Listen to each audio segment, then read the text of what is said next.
Hello everyone, आज की इस वीडियो में हम डिस्कस करेंगे क्लास 11th की पॉलिटिकल साइंस का जो हमारा चैप्टर है बुक 1 का 8वां चैप्टर स्थानीय शासन। इसको हम यहाँ पे डिटेल में पढ़ने वाले हैं। ठीक है, तो वीडियो को आपको बहुत ध्यान से देखना है और जो जो टॉपिक इंपॉर्टेंट है मैं आपको साथ के साथ बताते चलूंगा, तो उस पर आपको ज़्यादा फोकस करना है ताकि आपके पेपर में क्वेश्चन आता है तो आप आसानी से उसको कर पाओ। एक बार सिलेबस देख लीजिए। टोटल बुक 1 में से हमारे 10 चैप्टर सिलेबस में दे रखे हैं। इसमें से हम चैप्टर नंबर 8 आज कर रहे हैं और इससे पहले के सारे चैप्टर हमने ऑलरेडी कर दिए हैं। ठीक है, तो आज ये हमारा चैप्टर खत्म हो जाएगा तो हमारे केवल 2 ही चैप्टर बचेंगे इस बुक में से।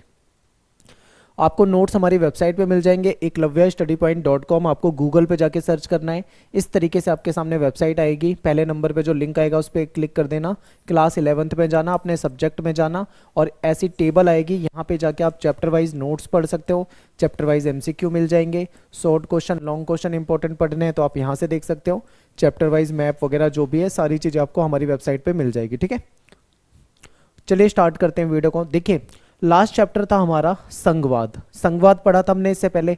संघवाद में हमने क्या पढ़ा था कि मेनली हमारे यहाँ पे 2 प्रकार की सरकारें हैं, एक केंद्र की सरकार और एक राज्य की सरकार। जब हमारा देश आज़ाद हुआ था, हमारा संविधान बना था, तो संविधान के तहत हमारे देश में 2 प्रकार की सरकारें चल रही थी, केंद्र की सरकार और राज्य की सरकार। ठीक है, लेकिन शासन का एक तीसरा अंग भी हमारे यहाँ पे जो बाद में जोड़ा गया था, स्थानीय शासन। इसके बारे में डिस्कस हमने कर लिया था उस चैप्टर में, लेकिन मैंने आपको कहा था कि नेक्स्ट चैप्टर में हम इस टॉपिक को पढ़ेंगे। ठीक है, आज हम केंद्र सरकार और राज्य सरकार नहीं पढ़ेंगे। आज हम पढ़ेंगे केवल और केवल स्थानीय शासन और बहुत ही ज़्यादा डिटेल में पढ़ेंगे स्थानीय शासन को, कि स्थानीय शासन की आवश्यकता हमको क्यों पड़ी, इसके क्या फ़ायदे हैं। ठीक है, इसको समझते हैं। तो देखिए, मान लीजिए ये एक व्यक्ति है। ठीक है, आपके और हमारे जैसे एक आम आदमी है, एक इंसान है और इसकी कुछ प्रॉब्लम्स हैं, कुछ समस्याएं हैं। जैसे कि समस्या क्या है उसको देखते हैं। इस व्यक्ति की समस्या में एक समस्या ये है कि जिस जगह पे ये रहता है वहाँ पे गलियाँ जो है वो टूटी हुई है। ठीक है, वहाँ पे प्राथमिक चिकित्सा के केंद्र की जो समस्या है, यानी प्राथमिक चिकित्सा का मतलब होता है डिस्पेंसरी वगैरह, जहाँ पे छोटे मोटे इलाज हो जाएं। ठीक है, बड़े ऑपरेशन, मेजर इलाज नहीं होते। मान लो किसी को चोट लग जाए, ठीक है, तो उसकी मरहम पट्टी हो जाएगी। किसी को कोई बीमारी हो जाए, नॉर्मल बुखार खांसी, इस छोटे मोटे जो बीमारियां उसका इलाज हो जाएगा। छोटे टेस्ट हो जाएंगे। ठीक है, बड़े टेस्ट नहीं होते, जैसे MRI वगैरह नहीं होता, लेकिन ब्लड टेस्ट हो गया, तो इस तरीके के टेस्ट हो जाते हैं, वो होते हैं प्राथमिक चिकित्सा केंद्र। आपके घर के आसपास जो डिस्पेंसरी होगी वो आ जाती है प्राथमिक चिकित्सा केंद्र में। ठीक है, और समस्या क्या है भाई, इनके यहाँ पे स्ट्रीट लाइट की समस्या, यानी कि रात के समय में जो स्ट्रीट लाइट होती है वो अवेलेबल नहीं है, या अवेलेबल है तो वो खराब पड़ी है। ठीक है, और क्या समस्या है, प्राथमिक विद्यालय की समस्या है, प्राइमरी एजुकेशन, जिसमें आपके पहली, दूसरी, तीसरी, चौथी, 5वीं के बच्चे पढ़ते हैं, ये प्राइमरी एजुकेशन कहलाती है। ठीक है, तो प्राथमिक विद्यालय की समस्या है। नालियाँ टूटी पड़ी हैं, नालियों में पानी नहीं निकल पा रहा है। ठीक है, सड़क यहाँ की खराब है, सफाई की व्यवस्था नहीं है। तो ये सारी की सारी समस्या है इस व्यक्ति के साथ। अब आप ये सोचिए, ध्यान से सोचो कि ये तो बहुत कॉमन समस्याएं हैं जो ज़्यादातर लोगों के साथ होती हैं। तो इन समस्याओं को सुलझाने के लिए हमारी कौन सी सरकार काम करेगी, केंद्र की सरकार या राज्य की सरकार? तो पहले तो हमारे यहाँ पे 2 ही सरकार होती थी, केंद्र सरकार और राज्य सरकार। केंद्र सरकार जो है वो बड़े बड़े कामों पे ज़्यादा उसको अधिकार मिले हुए हैं। ठीक है, बड़े कार्य करती है। राज्य सरकार राज्य की छोटी समस्याओं को देखती है, राज्य की सारी समस्याओं को देखती है। लेकिन कहीं ना कहीं केंद्र और राज्य सरकारें उस लेवल पे काम नहीं कर पा रही थी जिस लेवल पे एक आम आदमी की समस्या होती है। अब ये जो समस्या है ये आम आदमी की समस्या होती है, हर इंसान के साथ ऐसी कुछ समस्याएं रहती हैं। ठीक है, उसके इलाके में। तो इसके लिए ही जरूरत पड़ी थी स्थानीय सरकार की, क्योंकि स्थानीय सरकार जो है वो स्थानीय मुद्दे, यानी कि ये जो लोकल मुद्दे हैं, प्राइमरी एजुकेशन हो गया, प्राइमरी हेल्थ सेक्टर हो गया, स्ट्रीट लाइट हो गई, जो गलियां हैं, सड़कें हैं, नालियां हैं, साफ सफाई है, ठीक है, स्ट्रीट लाइट है, पेयजल की जल को उपलब्ध कराना, ये सारे काम स्थानीय स्तर पे बहुत अच्छे से हो सकते हैं। तो इसीलिए स्थानीय सरकार की आवश्यकता पड़ती है। जो ये मनुष्य की जो डेली लाइफ में आने वाली जो समस्या है, रोजमर्रा के जीवन में जो समस्या आती है, उसका सुलझाव कौन करते हैं? स्थानीय सरकार करती है। ठीक है, तो ये समझिए। अब आम आदमी के सामने यही समस्या, मेन समस्याएं होती है। आगे देखते हैं। अगर अब हम बात करते हैं थोड़ा सा स्थानीय शासन पे, तो थोड़ा सा इसको डिटेल में समझेंगे, इंट्रोडक्शन समझेंगे, फिर आपको अच्छे से समझ में आएगा। देखिए, केवल केंद्र की सरकार या केवल राज्य के स्तर की सरकारें जो हैं, इतनी सरकारें होने से ही देश में लोकतंत्र जो है वो काफ़ी नहीं है। ठीक है, लोकतंत्र में केवल ये 2 सरकारें काफ़ी नहीं है। लोकतंत्र के लिए ये भी जरूरी होता है कि स्थानीय स्तर पे यानी लोकल लेवल पे स्थानीय मामलों की देखरेख करने के लिए एक सरकार हो। तो स्थानीय मामले कौन से हैं? तो स्थानीय मामले आप देखो, ये जितने भी यहाँ पे लिखे हुए हैं सारे स्थानीय मामले, यानी इन मामलों को देखने के लिए भी एक सरकार हो, जिसको स्थानीय सरकार कहते हैं। ठीक है, लोकतंत्र में ये जरूरी है। तो इस अध्याय में हम अपने देश में जो मौजूदा स्थानीय सरकार है उसके बारे में पढ़ेंगे, उसकी बनावट को समझेंगे कि किस प्रकार की हमारी सरकारें होती हैं। ठीक है, अब हम बात करते हैं कि स्थानीय सरकार का महत्व क्या है, इसको भी हम समझेंगे आगे चैप्टर में। स्थानीय सरकार के महत्व को समझेंगे और स्थानीय निकाय जो होते हैं उसके महत्व को जानेंगे। ठीक है, स्थानीय निकाय जिसमें आपकी पंचायत, जिला पंचायत, फिर अगर शहरों में बात करें नगर निगम, नगर पालिका, नगर परिषद वगैरह जो है, उन सब चीज़ों को देखेंगे। फिर संविधान का जो 73वां और 74वां जो संविधान संशोधन हुआ था 73 एंड 74, ये दोनों संशोधन को हम डिटेल में जानेंगे। फिर स्थानीय शासकीय निकायों के काम, यानी इनके क्या कार्य होते हैं निकाय के और इनकी क्या जिम्मेदारियां होती है, इसको भी हम इस चैप्टर में डिटेल में समझेंगे। ठीक है, अब बात करते हैं कि स्थानीय शासन जो होता है उसका मीनिंग क्या होता है, उसका अर्थ क्या होता है। अभी तक आपने अच्छे से समझ लिया होगा। ठीक है, आगे देखते हैं। देखिए, गांव या जिले स्तर का जो शासन होता है, गांव के स्तर का या जिले स्तर का जो शासन होता है उसको हम लोग क्या कहते हैं? स्थानीय शासन कहते हैं। ठीक है, वो स्थानीय शासन कहलाता है। सिंपल है, बिल्कुल बिल्कुल लोकल लेवल पे यहाँ पे जो समस्या होती है उसके लिए जो शासन है। फिर क्या होता है? स्थानीय शासन जो होता है ना, वो आम आदमी के सबसे नजदीक का शासन होता है। क्यों? क्योंकि जो उसमें समस्या हमने देखी थी, चाहे वो स्ट्रीट लाइट की समस्या हो, प्राइमरी एजुकेशन की समस्या हो, प्राइमरी हेल्थ सेक्टर की समस्या हो, ठीक है, या फिर उसमें सड़कें, गलियां, नालियां, जो भी समस्या थी, साफ सफाई, वो सब कहीं ना कहीं एक आम आदमी से जुड़ी हुई चीजें होती है। ठीक है, हर व्यक्ति इन चीजों से प्रभावित होता है, तो इसलिए हमें स्थानीय शासन पढ़ना जरूरी है। अब स्थानीय शासन जो होता है उसके क्या महत्वपूर्ण विषय होते हैं इसको देख लेते हैं। तो देखिए, आम आदमी की जो समस्या होती है, उसकी जो रोजमर्रा यानी जो उसकी डेली लाइफ की जो उसकी जिंदगी से जुड़े हुए जो मुद्दे होते हैं, वो सारे के सारे स्थानीय शासन के विषय होते हैं। ठीक है, सिंपल है बिल्कुल। आगे चलते हैं। स्थानीय शासन ये मानता है कि स्थानीय ज्ञान और स्थानीय हित लोकतांत्रिक फैसला लेने का अनिवार्य घटक है। बिल्कुल। अब देखो, एक सरकार बना दी केंद्र की सरकार। अब केंद्र की सरकार में जो हमारे जो एमपी होते हैं वो थोड़ी हमारी गलियों में आके देखते हैं कि कहाँ पे क्या समस्या चल रही है। वो तो कभी आपको चुनाव के समय में 5 साल में एक आधी बार आपको रैली वगैरह में दिख जाते होंगे, बाकी वो संसद में ही रहते हैं। ठीक है, अगर राज्य की सरकार की बात करें, जो हमारे एमएलए वगैरह हैं वो भी हमसे उतना ज़्यादा कनेक्ट नहीं होते हैं। ठीक है, लेकिन अगर हम बात करते हैं, जैसे आप शहरों में रहते हो, तो जैसे मैं दिल्ली में रहता हूँ, दिल्ली की अगर हम बात करें तो यहाँ पे होता है म्युनिसिपल कॉर्पोरेशन, यानी कि नगर निगम होता है। ठीक है, अब नगर निगम के जो नेता होते हैं नगर निगम में, वो कहलाते हैं निगम पार्षद। ठीक है, निगम पार्षद कहलाते हैं। तो ये जो होते हैं ना, ये हमारे ज्यादा नजदीक होते हैं, सबसे नजदीक हमारे यही होते हैं, क्योंकि हमारे साथ हमारे एरिया में आसपास ही रहते हैं, तो हम इनसे ज्यादा कनेक्ट कर पाते हैं। तो हमारी जो समस्या है हम तो उसको जानते हैं, क्योंकि ये भी हमारे साथ ही रहते हैं, हमारे जो नेता होते हैं तो वो भी जानते हैं कि हमारे इलाके में क्या समस्या है। हमारे यहाँ पे कोई समस्या होती है तो हम सबसे ज्यादा जो है इसी नेता से कनेक्ट होते हैं, जो हमारा निगम पार्षद होता है। ठीक है, क्योंकि वो सबसे छोटे लेवल का नेता है और हमसे ज्यादा कनेक्टेड है। फिर एमएलए और एमपी जो होते हैं वो हमसे दूर के नेता हो जाते हैं थोड़े। तो इसलिए इन सारी समस्याओं के सुलझाव के लिए तो स्थानीय ज्ञान होना जरूरी है। कहने का मतलब है कि स्थानीय ज्ञान, किस जगह पर कौन सी समस्या है, कहाँ पर नाली की समस्या है, कहाँ पे शिक्षा की समस्या है, कहाँ पे कौन सी समस्या है, स्थानीय ज्ञान होना चाहिए, तभी स्थानीय हित हो सकता है। ठीक है, तो लोकतंत्र में ये चीज़ जरूरी है।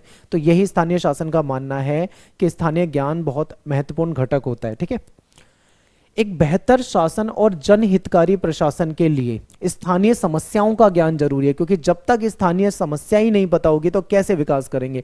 अब देखो, हमारे एमएलए हैं, जैसे मान लो कोई एमएलए आया, ठीक है, चुनाव के समय में उसने अपनी कोई रैली करी, उसने वहां पे घोषणाएं करनी शुरू कर दी, हमको वोट दो अगली बार। मतलब वो सिटिंग एमएलए तो है, लेकिन अगले चुनाव के लिए बोल रहे हैं हमको वोट दो, हम यहाँ पे झरने लगवा देंगे, ठीक है, हम यहाँ पे फ्लाईओवर बनवा देंगे। अब लोगों की समस्या है, उनके पास नालियां नहीं है, साफ सफाई नहीं है, उसकी जो समस्या है उस पर वो बात नहीं कर रहा, वो कह रहा है हम ये बनवा देंगे वो बनवा देंगे। तो इसका मतलब क्या है, उस नेता को जो स्थानीय जो समस्या है वो पता ही नहीं है। ठीक है, स्थानीय समस्याओं का ही ज्ञान नहीं है। तो स्थानीय समस्याओं का ज्ञान अगर नहीं होगा तो वो कैसे जनता का विकास करेगा। तो यहीं पे कहा गया है, स्थानीय शासन में यही देखा जाता है कि लोगों की क्या एग्जैक्ट समस्या है, उस समस्या को सुलझाने के लिए काम किया जाता है स्थानीय शासन में। तो ये इंपॉर्टेंट है, ये पॉइंट आपको याद रखना है। आगे देखिए, स्थानीय शासन का फायदा ये होता है कि लोगों के सबसे नजदीक होता है, क्लियर है।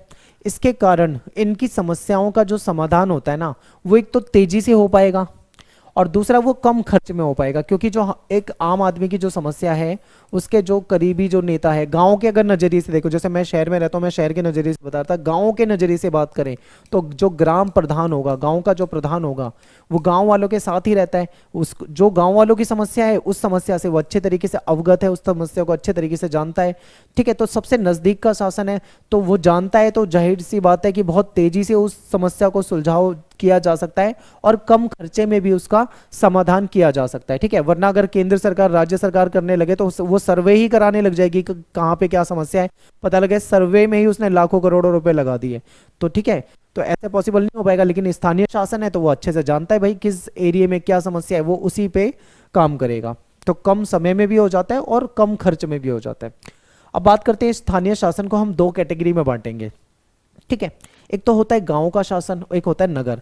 या तो आप गांव में रहते होंगे या फिर आप नगर में रहते होंगे, ठीक है। और जैसे मैं हूं, मैं नगर में रहता हूं, तो हमारे यहाँ पे अलग प्रकार से शासन होगा। गांव में जो होता है वो अलग तरह का शासन होता है। तो दोनों को हम डिटेल में समझने वाले हैं। तो स्थानीय शासन को हमें ये याद रखना है कि अपने को दो कैटेगरी में बांटना है, एक ग्रामीण और एक नगरीय, ठीक है। अब गांव में क्या होता है, गांव में होती है स्थानीय शासन के लिए पंचायत। लेकिन अगर आप नगर में रहते हो तो नगरों में होती है नगर पालिका, नगर निगम वगैरह। तो ये इतना समझ में आया। दोनों को ध्यान से समझना है। पहले हमने स्थानीय शासन को बांटा दो कैटेगरी में, गांव और नगर, सिंपल। इसके बाद हम आगे जाते हैं, गांव में होती है पंचायत और नगर में होती है नगर पालिका, ये भी सिंपल है। अब थोड़ा सा और डिटेल में आओ, ध्यान से देखो, सारी स्टेप आपको समझनी है अच्छे तरीके से। स्थानीय शासन को हमने दो हिस्सों में बांटा था, एक गांव, ठीक है, और दूसरा क्या था, नगर। याद आया, गांव में हमने पंचायत की बात करी थी, नगर में हमने नगर निगम, नगर पालिका वगैरह की बात करी थी। अब देखो, अब पंचायत को भी हम तीन कैटेगरी में बांटेंगे, आगे तीन कैटेगरी में बांटेंगे। ध्यान से देखो, इसको आप लिख सकते हो साथ के साथ।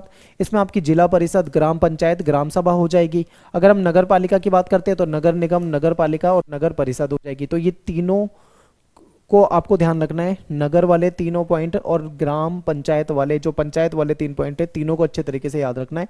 इसको लिख लीजिए, एक एक करके हमको सबको समझना है, ठीक है।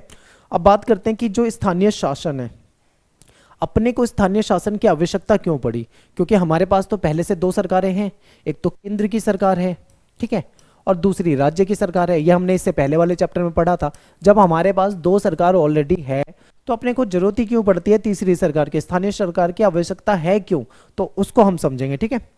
तो देखिए, हमें जो स्थानीय शासन है उसकी जरूरत क्यों पड़ती है, आवश्यकता क्यों पड़ती है, ये आपके पेपर में क्वेश्चन आ सकता है।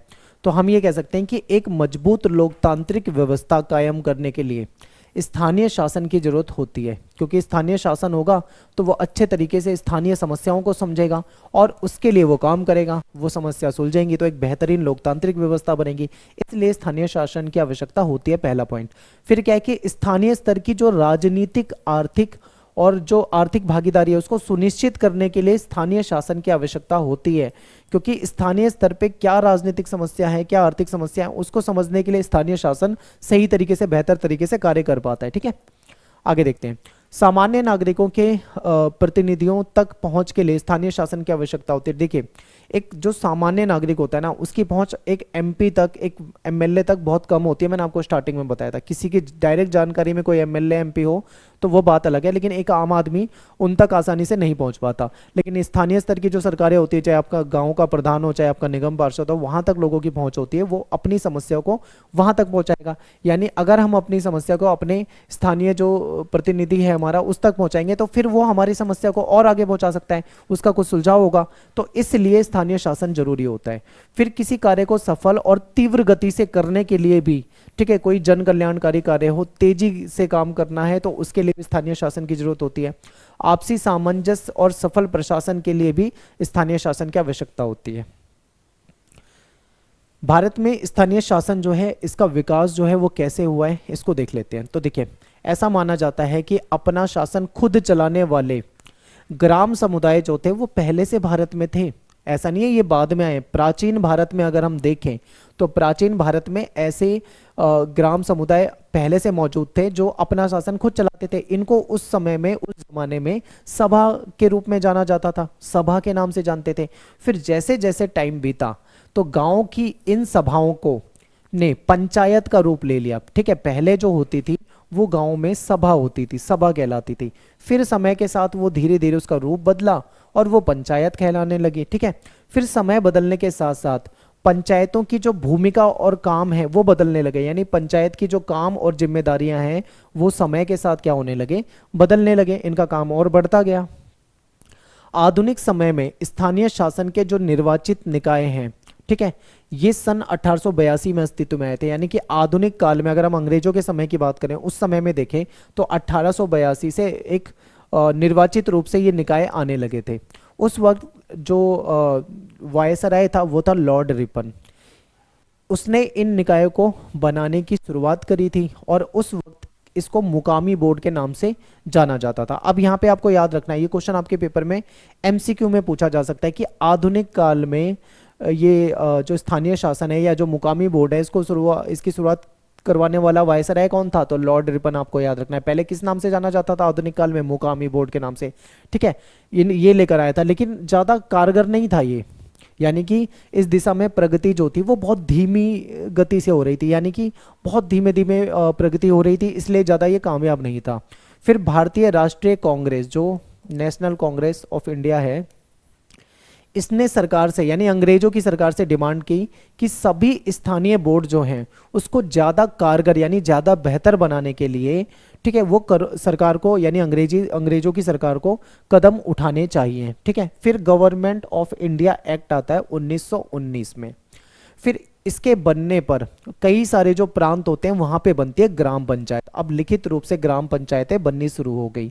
सन 1935 का जो गवर्नमेंट ऑफ इंडिया एक्ट आता है उसके बाद भी ये प्रवृत्ति जारी रही, यानी कि 1919 का जो एक्ट आया तब ग्राम पंचायतें बनने लगी थी और 1935 का जो एक्ट होता है उसके बाद भी ये जो चीज़ें थी वो चलती रही।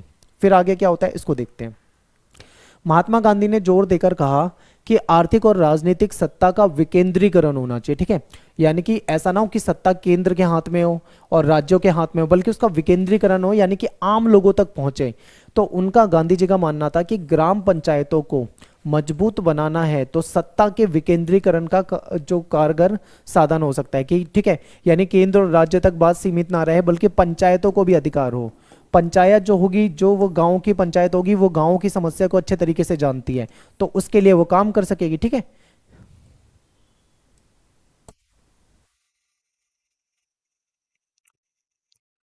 नेक्स्ट है हमारा स्वतंत्र भारत में स्थानीय शासन। जब हमारा देश आज़ाद हो गया, अभी तो हमने बात करी प्राचीन समय की, प्राचीन भारत की, फिर हमने अंग्रेजों के समय की बात करी। अब बात करते हैं हमारे देश के आज़ाद होने के बाद, यानी जब 1947 में अपना देश आज़ाद होता है उसके बाद क्या होता है पंचायतों के लिए, इसको समझते हैं। तो देखिए, संविधान का जो 73वां और 74वां संशोधन है उसके बाद जो स्थानीय शासन था उसको मजबूत आधार मिला, क्योंकि सरकार ने, फिर हमारी जो आज़ाद भारत की सरकार थी, स्वतंत्र भारत की सरकार थी, उसने हमारे संविधान में संशोधन करा 73 एंड 74। एक है गांव के लिए और एक है नगर के लिए, ठीक है, शहर के लिए। और इससे पहले भी स्थानीय शासन के निकाय बनाने के लिए कुछ प्रयास हुए थे, ठीक है, किए गए थे, लेकिन ज़्यादा कामयाब नहीं रहे, इसीलिए उसको मजबूत बनाने के लिए ये संशोधन किए गए थे। ठीक है, तो उससे पहले वाले भी समझ लेते। सन 1952 में, 1952 में क्या हुआ, सामुदायिक विकास कार्यक्रम, ये प्रोग्राम लाया गया था। इस कार्यक्रम का उद्देश्य था कि जो स्थानीय विकास की जो विभिन्न गतिविधि है उसमें जनता की भागीदारी हो। यहाँ पे भी अब एक चीज़ समझिए, मैंने आपको एक एग्जाम्पल दिया था, यहाँ पे जनता की भागीदारी देखी जाती है। जैसे कि मान लो कोई ग्राम पंचायत है, ठीक है, मान लो कोई ग्राम पंचायत की कोई सभा होती है, किसी गांव की कोई पंचायत है उसकी कोई सभा होती है, वहां पे गांव के सारे लोग होते हैं। अब गांव के लोगों से पूछा जाता है, भाई क्या हमारे पास इतना फंड आया है, हमें क्या करना चाहिए? तो गांव का कोई व्यक्ति बोलेगा कि भाई शिक्षा की कमी है, यहाँ पे स्कूल बना दो। फिर कोई व्यक्ति ये बोल सकता है कि भाई यहाँ पे स्ट्रीट लाइट की कमी है, स्ट्रीट लाइट लगा दो। कोई कहेगा कि नहर खुदवा दो, ठीक है, कोई कहेगा पुलिया टूटी हुई है, पुलिया बनवा दो, या XYZ। सब लोगों की अपनी अपनी डिमांड हो सकती है। अब ऐसे में क्या है, वो लोगों की वो समस्या होगी जो गाँव के लोग जिस समस्या से गुजर रहे होंगे। ठीक है, अब ग्राम पंचायत उन चीज़ों पे सुनेगी और उसके बाद उसको जो सही लगेगा कि हमें इन चीज़ों पे काम करना चाहिए, पंचायत उस पे काम करेगी। तो यहाँ पे क्या हो गया, सीधा सीधा सरकार में इन्वॉल्वमेंट हो गया वहाँ के आम लोगों का। यानी कि इसका मेन उद्देश्य यही था कि जो स्थानीय विकास की जो गतिविधि है उसमें जनता की भागीदारी हो, यानी जनता सीधा बोले कि भाई हमारे जगह पे ये समस्या है, आप हमारे लिए ये समस्या दूर कर दो। तो इसलिए स्थानीय शासन लाया गया था, क्योंकि हम अपनी समस्या को सीधा बता सकते हैं। ठीक है, इसी पृष्ठभूमि में ग्रामीण इलाकों के लिए एक त्रिस्तरीय पंचायती राज व्यवस्था की सिफारिश की गई। 3 स्तर की पंचायती राज व्यवस्था होनी चाहिए, ऐसी सिफारिश की गई। कुछ प्रदेश, गुजरात हो गया, महाराष्ट्र हो गया, इन्होंने सन 1960 में निर्वाचन द्वारा बने स्थानीय निकायों की प्रणाली अपनाई। ठीक है, यानी जो चुनकर आएंगे ऐसी इन्होंने प्रणाली अपनाई। लेकिन अनेक प्रदेशों में इन स्थानीय निकायों की शक्ति इतनी नहीं थी कि वो स्थानीय विकास की देखभाल कर सके। बिल्कुल, क्योंकि देखो राज्य की सरकार ज़्यादा ताकतवर होती है और इस पे ज़्यादा ध्यान दे नहीं रहे थे स्थानीय निकाय पे, इनके पास इतनी शक्ति नहीं थी कि ये कुछ विकास कर सके, इतने इनके पास पावर होती नहीं थी। और ये निकाय जो थे वित्तीय रूप से, क्योंकि कोई भी काम करेंगे, मान लो स्ट्रीट लाइट लगवानी है, हॉस्पिटल, छोटा डिस्पेंसरी बनवानी है, छोटा प्राइमरी स्कूल बनवाना है, या सफाई करवानी है, तो उसके लिए क्या लगेगा, उन सभी चीज़ों के लिए लगेगा पैसा, यानी वित्तीय मदद की जरूरत होगी। और प्रदेश तथा केंद्र की सरकार पर बहुत ज़्यादा ये निर्भर होते हैं, इनके पास खुद का पैसा इतना होता नहीं, या तो इनको राज्य से पैसा मिलेगा या फिर इनको केंद्र से पैसा मिलेगा, इसलिए भी सही से काम नहीं कर पा रहे थे। कई प्रदेशों ने तो ये तर्क दिया, देखिए ये टाइपिंग की मिस्टेक है, माफ़ी चाहता हूँ, इसे देखिए। कई प्रदेशों ने तो ये तर्क नहीं माना कि निर्वाचन के द्वारा स्थानीय निकाय स्थापित करने की जरूरत है। इन्होंने तो मतलब ये बोल दिया कि ये स्थानीय निकाय की जरूरत क्यों है, इसके लिए चुनाव कराने की क्या जरूरत है, निर्वाचन होना ही नहीं चाहिए, हम तो अपनी मर्जी से बना लेते हैं भाई किसी को भी। कुछ ने तो ऐसा भी मान लिया, यानी वो उस पर सीरियस ही नहीं थे इतने। ऐसे बहुत से एग्जाम्पल है जहाँ पे स्थानीय निकायों को भंग करके, ठीक है, स्थानीय निकाय को भंग कर दिया, खत्म कर दिया, और स्थानीय शासन का जिम्मा जो है एक अधिकारी को दे दिया, यानी एक व्यक्ति को दे दिया कि भाई तुम करोगे काम, तुम्हें ही सारा विकास करना है, ठीक है, उस क्षेत्र का, और स्थानीय निकाय की कोई जरूरत ही नहीं है, ऐसा भी कर दिया। कई प्रदेशों में अधिकांश स्थानीय निकायों के चुनाव जो थे वो अप्रत्यक्ष तरीके से हो रहे थे, यानी जनता डायरेक्ट उसमें वोट ही नहीं कर रही थी, वोट नहीं कर पा रही थी, इस तरीके से। अनेक प्रदेशों में स्थानीय निकायों के चुनाव समय समय पर रोक दिए जा रहे थे, स्थगित कर दिए जा रहे थे। तो आप यहाँ पे समझ रहे हो कितनी सारी समस्याएं, सरकारें चाह ही नहीं रही है कि स्थानीय निकाय अलग से सरकार बने। अब आप सोचो, पहले से केंद्र सरकार है देश में, पहले से राज्य सरकार है, हालांकि राज्य सरकार के अंडर में होती है ये स्थानीय निकाय। राज्य सरकार क्यों चाहेगी भाई कि अलग से एक सरकार हो जाए, हमारी शक्तियां उसके पास चली जाए और दूसरी सरकार के पास, ठीक है, और फिर कहीं ना कहीं हमारा फंड भी उधर जाएगा, पैसा भी उधर जाएगा, तो वो नहीं चाहेगी। तो ऐसा ही कुछ यहाँ पे दिख रहा है, कहीं पे चुनाव स्थगित करा दिए जा रहे हैं, कभी अप्रत्यक्ष तरीके से चुनाव कर दिया जा रहा है, कभी तो निकाय को खत्म करके एक अधिकारी को नियुक्त कर दिया जा रहा है। तो ये सब गलत था। तो ये सारी समस्या चल रही थी देश में। फिर क्या होता है, सन 1987 में स्थानीय शासन की संस्थाओं के गहन पुनरावलोकन की शुरुआत होती है, उस पर खूब गहन अध्ययन होता है। एक समिति बनाई जाती है 1989 में, पीके थुंगन समिति ने स्थानीय शासन के निकायों को संवैधानिक दर्जा प्रदान करने की सिफारिश करी। इन्होंने बोला कि ऐसे काम नहीं चलेगा, हमें क्या करना पड़ेगा, इसके लिए एक संवैधानिक दर्जा दिलवाना पड़ेगा इनको, तभी काम चलेगा। ठीक है, थुंगन समिति ने ये सिफारिश दी थी। इसकी सिफारिश समझिए क्या क्या इसने कहा था। सबसे पहला पॉइंट, स्थानीय शासन की संस्थाओं के चुनाव समय समय पर कराने और उनको समुचित कार्य की सूची तय करने। ठीक है, यानी कि इनके चुनाव हमेशा हो, हर 5 साल में इनके चुनाव वैसे ही करवाओ जैसे कि राज्य सरकार के यानी एमएलए वाले चुनाव होते हैं और केंद्र सरकार यानी कि जो आपके लोकसभा एमपी वाले चुनाव होते हैं, उसी तरीके से हर 5 साल में इनके चुनाव करवा दिए जाएं। पहला पॉइंट ये था। दूसरा क्या था कि इनको पूरा एक सूची दे दी जाए, एक लिस्ट दे दी जाए कि इनको कौन कौन से काम करने हैं। जैसे कि हमने लास्ट चैप्टर में क्या पढ़ा था, 3 तरह की सूची पढ़ी थी, राज्य सूची, संघ सूची, संवर्ती सूची। राज्य सूची में वो विषय थे जिसमें राज्य की सरकार कानून बनाती है, संघ सूची में वो विषय थे जिसमें संघ केंद्र की सरकार कानून बनाती है, और संवर्ती सूची में वो विषय थे जिसमें दोनों ही सरकार कानून बना सकती है। ऐसा था ना, लास्ट हमने चैप्टर में पढ़ा है। इसी तरीके से इसने कहा कि इनको पूरी एक लिस्ट दे दो कि भाई तुम ये काम कर सकते हो, ये तुम्हारे अधिकार में आ जाएंगे, तो ये करने को कहा। और ऐसी संस्थाओं को धन प्रदान करने के लिए संविधान में संशोधन किया जाए। ठीक है, तो दूसरा पॉइंट है कि इन संस्थाओं को काम करने के लिए पैसा चाहिए होगा, धन चाहिए होगा, धन कहाँ से मिलेगा? तो इसके लिए संविधान में संशोधन किया जाए और इनको धन उपलब्ध कराया जाए। जब तक इनको धन उपलब्ध नहीं होगा तब तक ये काम ही नहीं कर पाएंगे। तो तुंगन समिति ने ऐसी सिफारिश करी थी।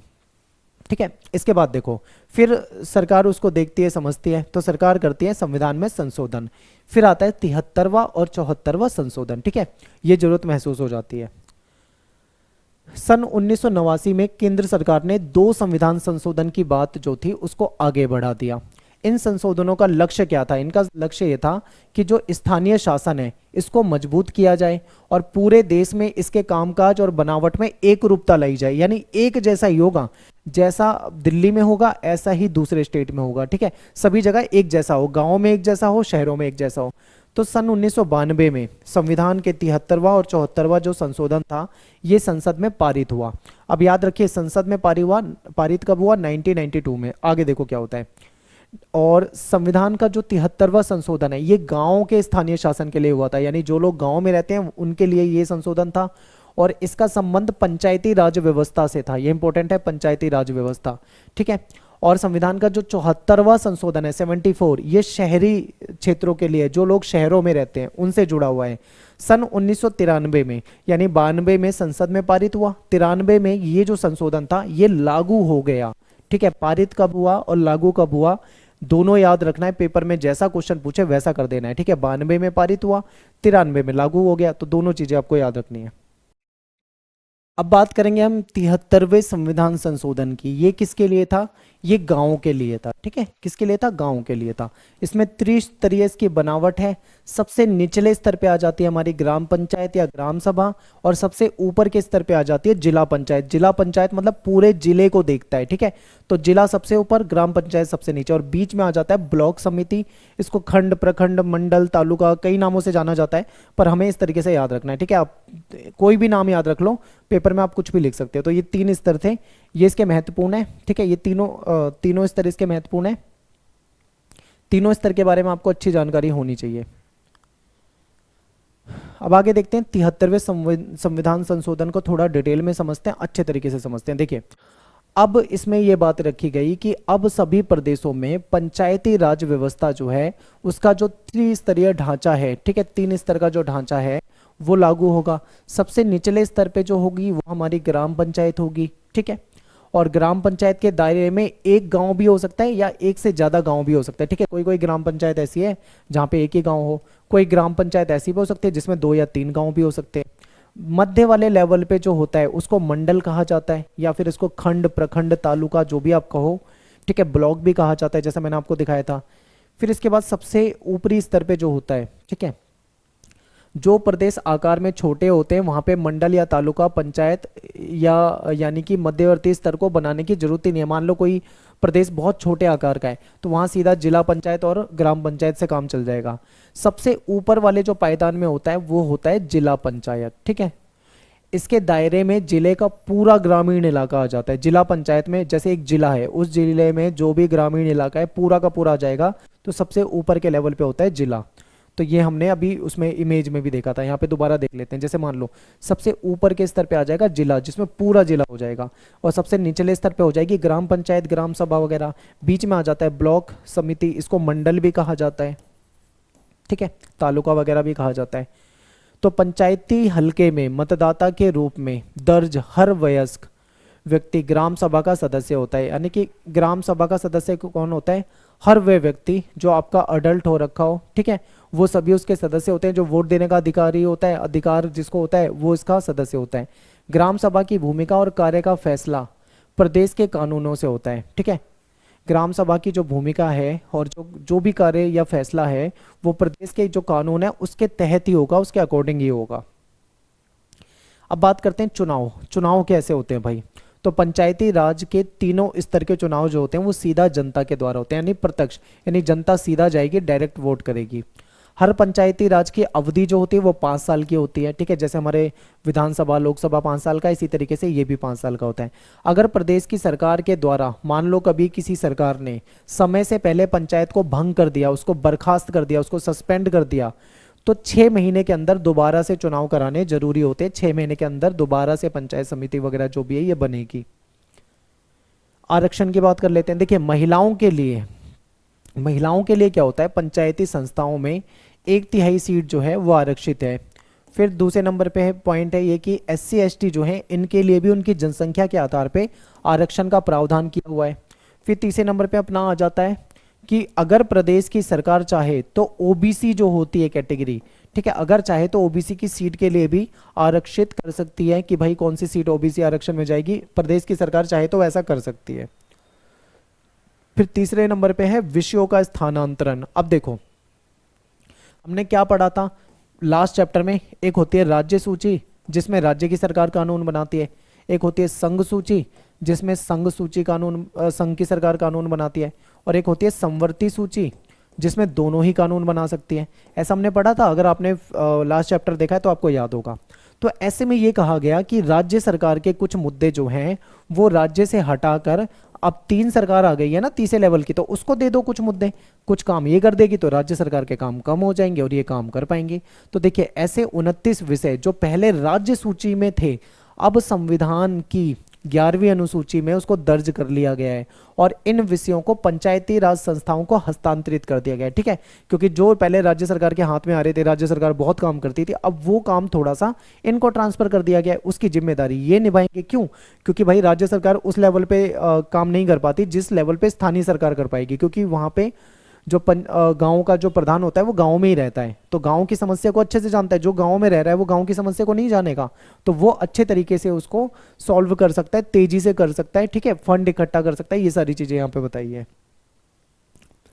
फिर इन विषयों का संबंध जो है स्थानीय स्तर पर होने वाले विकास कल्याण के कामकाज से है, ठीक है। इन कार्यों का वास्तविक हस्तांतरण जो है वो प्रदेश के कानून पर निर्भर करता है कि प्रदेश का कानून कैसा है। हर प्रदेश ये फैसला करेगा कि इन 29 विषयों में से कितने विषयों को वो स्थानीय शासन को देना चाहता है या नहीं देना चाहता। मान लो राज्य सरकार है, वो चाहती है भाई मैं सारे विषय नहीं देना चाहता 29 में से, मैं 29 में से 20 देना चाह रहा हूँ पर 9 नहीं देना चाह रही राज्य की सरकार, तो वो उस प्रदेश के कानून के अकॉर्डिंग किया जा सकता है, ठीक है। अब देखो ये आपको विजिबल होगा या नहीं होगा, अगर आप देख पा रहे हैं तो ठीक है, नहीं तो आप अपनी एनसीईआरटी में देख लेना। ये कुछ वैसे विषय हैं जो अब पहले राज्य सरकार में थे, अब वो उसको स्थानीय शासन को दिया जा सकता है, ठीक है। जैसे कृषि हो गया, सिंचाई हो गया, जल प्रबंधन, जल संचय, लघु उद्योग, ग्रामीण आवास, पीने का पानी, सड़क पुलिया, गाँव की बिजली, ठीक है, गरीबी उन्मूलन कार्यक्रम, शिक्षा, प्राथमिक शिक्षा आ जाएगा इसमें। तो ये सारे के सारे काम जो है ये राज्य सरकार से ट्रांसफर किए जा सकते हैं स्थानीय शासन को। भारत के अनेक प्रदेशों के आदिवासी जनसंख्या वाले क्षेत्रों को 73वां संविधान संशोधन प्रावधान से अलग रखा गया था, ठीक है। जो आदिवासी क्षेत्र थे, जो ट्राइबल ST वाले क्षेत्र थे, इनको इससे अलग रखा गया। ये प्रावधान इन क्षेत्रों पर लागू नहीं होते थे, लेकिन फिर 1996 में क्या होता है, अलग से एक अधिनियम, अलग से एक कानून, एक एक्ट अलग से लाया जाता है और पंचायती व्यवस्था के प्रावधानों के दायरे में इन क्षेत्रों को भी इसमें क्या कर लिया जाता है, शामिल कर लिया जाता है। तो पेपर में यहाँ से क्वेश्चन आएगा कि इन पहले ST वाले क्षेत्र में ये लागू नहीं होते थे, ठीक है, जनजाति क्षेत्रों में, लेकिन आदिवासी क्षेत्रों में, लेकिन बाद में लागू कर लिए गए। तो वो कब लागू किए गए, तो आपको बताना है 1996, ठीक है, इंपॉर्टेंट है, याद रखना है। अनेक आदिवासी समुदायों में जंगल और जल जोड़ जैसे साझे संसाधनों की देखरेख के रीति रिवाज मौजूद हैं, ठीक है। इस कारण जो नए अधिनियम थे इसमें आदिवासी समुदायों के इस अधिकार की रक्षा की गई कि भाई वो अपने रिवाज, जो उनके रीति रिवाज है उसके अकॉर्डिंग अपने संसाधनों की देखभाल कर सकते हैं, ठीक है। इस उद्देश्य से ऐसे इलाकों में जो ग्राम सभा है उसको अपेक्षाकृत ज्यादा अधिकार मिल जाते हैं, ठीक है। और निर्वाचित ग्राम पंचायत को कई मायनों में ग्राम सभा की अनुमति लेनी पड़ेगी, क्योंकि अब जो आदिवासी वाला क्षेत्र है उसमें दखल अंदाजी नहीं करेंगे ये। इस अधिनियम के पीछे जो मूल विचार है वो ये है, स्वशासन की स्थानीय परंपरा को बचाना, ठीक है, ताकि जो स्थानीय परंपरा है वो वैसी की वैसी रहे और लोगों को इसका फायदा मिल सके। नेक्स्ट है राज्य चुनाव आयुक्त। देखो प्रदेशों के लिए आवश्यक होता है कि वो राज्य चुनाव आयुक्त नियुक्त करे जो इलेक्शन का काम करेगी। इस आयुक्त को जिम्मेदारी पंचायती राज संस्थाओं के चुनाव कराने की होगी, ठीक है। राज्य चुनाव आयुक्त जो है वो अलग से एक चुनाव आयुक्त नियुक्त करेगा और इस आयुक्त की जिम्मेदारी होगी जो पंचायती राज है इसके चुनाव कराने की, ठीक है। जो पंचायती राज के चुनाव होंगे इसकी जिम्मेदारी इसकी अलग से होगी। पहले ये काम प्रदेश के प्रशासन करता था, जो प्रदेश की सरकार के अधीन आता था। पहले ये प्रदेश की सरकार देखा करती थी, लेकिन अब इसके लिए अलग से एक सेपरेट चुनाव आयुक्त की बात की गई है। ठीक है, अब भारत के चुनाव आयुक्त के समान प्रदेश के चुनाव आयुक्त भी स्वायत्त होंगे। वो बिल्कुल स्वायत्त होंगे, अपना निष्पक्ष रूप से क्या कर सकते हैं, फैसले ले सकते हैं। प्रदेश का चुनाव आयुक्त जो है एक स्वतंत्र अधिकारी होता है, वो किसी सरकार के अंडर नहीं होता, किसी सरकार के दबाव में नहीं होता, वो निष्पक्ष रूप से चुनाव वगैरह करवा सकता है। उसके कार्यालय का संबंध जो है वो भारत के चुनाव आयोग से नहीं होता। ठीक है, मेन जो चुनाव आयोग है, मैंने आपको चौथे चैप्टर में पढ़ाया था, तीसरे या चौथे चैप्टर में, चुनाव वाला जो चैप्टर था, तीसरा चैप्टर, उसमें भी इसके बारे में आपको बताया था कि इनका चुनाव अलग से होता है। फिर राज्य वित्त आयोग, यहां से क्वेश्चन आ सकता है। तो प्रदेशों की सरकार के लिए हर 5 साल में एक जो प्रादेशिक वित्त आयोग होता है वो बनाना जरूरी होता है। यह आयोग जो है प्रदेश में मौजूदा जो स्थानीय शासन है उसकी संस्थाओं की आर्थिक स्थिति का जायजा लेगा कि कितना फंड आया, कितना गए, उनके पास कितना पैसा है या नहीं है, क्या समस्या है, उन सब चीज़ों को देखेगा। ये आयोग एक तरफ प्रदेश और स्थानीय शासन की व्यवस्थाओं के बीच में, तो दूसरी तरफ शहरी और जो ग्रामीण स्थानीय शासन है उनके संस्थाओं के बीच में राजस्व का बंटवारे का पुनरावलोकन करता है कि किस तरीके से राजस्व का बंटवारा हो रहा है, सही है या नहीं है, इन सब चीज़ों को देखता है। इस पहल के द्वारा ये सुनिश्चित किया गया है कि ग्रामीण स्थानीय शासन को धन आवंटित करना राजनीतिक मसला ना बने, कोई राजनीतिक मुद्दा ना बने। ठीक है, अच्छे तरीके से इनको पैसा जो है वो आवंटित हो सके, मिल सके। ये तो था 73वां जो गांव के बारे में बताता है। 74वां जो संशोधन है वो नगर के बारे में बताता है। ठीक है, शहर के बारे में बताता है। ये इस संशोधन का जो संबंध है वो शहरी स्थानीय शासन से होता है, यानी कि नगर पालिका से ये रिलेटेड होता है। ठीक है, अब शहरी इलाके में कौन से इलाके आते हैं, देखिए ऐसे इलाके जहां पे कम से कम 5000 की जनसंख्या हो, यानी आबादी जो है कम से कम 5000 लोगों की हो, पहला पॉइंट। दूसरा, जो यहाँ पे पुरुष रहते हैं, जो काम करते हैं, वो कम से कम 75% पुरुष हो जो खेती बाड़ी का काम ना करते हो। ठीक है, यानी खेती बाड़ी से अलग काम करते हो, जैसे कि द्वितीय क्रियाकलाप करते हो, प्राथमिक में ना हो, द्वितीय में कारखानों में काम करते हो, फैक्ट्री में काम करते हो, या मैन्युफैक्चरिंग में काम करते हो, विनिर्माण का काम करते हो। ठीक है, कुछ भी हो सकता है, लेकिन वो कृषि नहीं होना चाहिए, तो ये माना जाता है। फिर जनसंख्या का घनत्व कम से कम 400 व्यक्ति पर वर्ग किलोमीटर तो होना ही चाहिए, कम से कम इतने लोग होने चाहिए।